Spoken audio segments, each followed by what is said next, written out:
Ketiga paslon buka suara soal putusan DKPP yang menjatuhkan sanksi peringatan keras terakhir terhadap ketua dan sejumlah anggota KPU.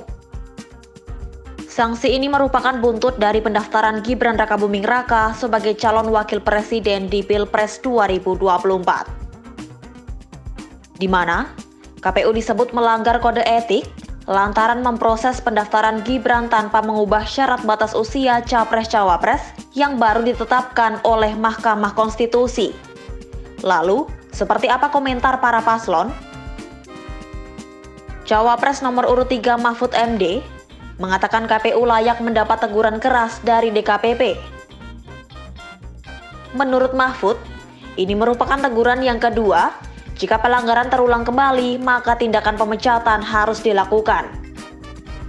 Sementara Cawapres nomor urut 1 Muhaimin Iskandar menilai keputusan DKPP harus ditindaklanjuti. Ia mengaku akan menunggu keputusan akhir apakah pemilu akan diteruskan atau tidak. Komentar lain datang dari Cawapres nomor urut 2 Gibran yang mengatakan pihaknya akan menindaklanjuti putusan DKPP. Meski begitu, ia enggan menjawab terkait tindak lanjut seperti apa yang akan dilakukannya.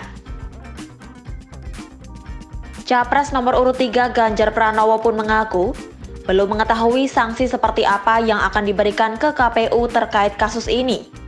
Namun ia menegaskan agar kasus pelanggaran etik tersebut dapat menjadi pelajaran bagi demokrasi Indonesia.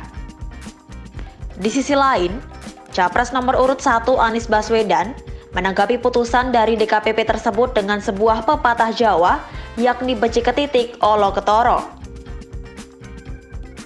Artinya, semua yang sifatnya baik nanti akan terlihat, semua yang sifatnya buruk juga nanti akan terlihat. Ia pun menegaskan pentingnya etika dalam berpolitik. Anies juga berpesan agar semua pihak tidak terus-menerus melanggar aturan yang ada. Sementara itu, TKN Prabowo Gibran mengaku kasus ini tidak akan mempengaruhi pencalonan Gibran di Pilpres 2024. Menurut Wakil Ketua TKN Prabowo Gibran Habibur Rahman, putusan DKPP tidak ada kaitan secara hukum terhadap paslon nomor urut 2. Habibur Rahman menegaskan bahwa Prabowo Gibran tetap terdaftar sebagai peserta Pilpres berdasarkan konstitusi. Pasalnya, paslon nomor urut 2 itu disebut bukan pihak terlapor dalam perkara ini.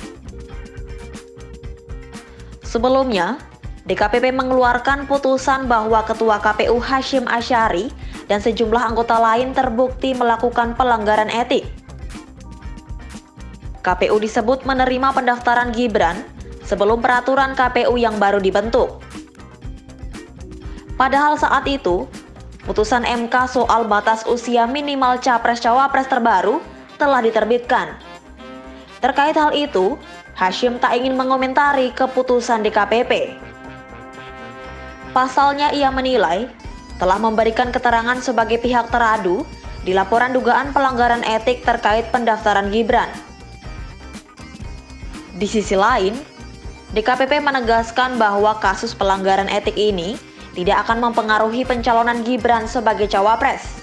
Hal ini disampaikan langsung oleh Ketua DKPP Hedi Lugito, Senin 5 Februari 2024.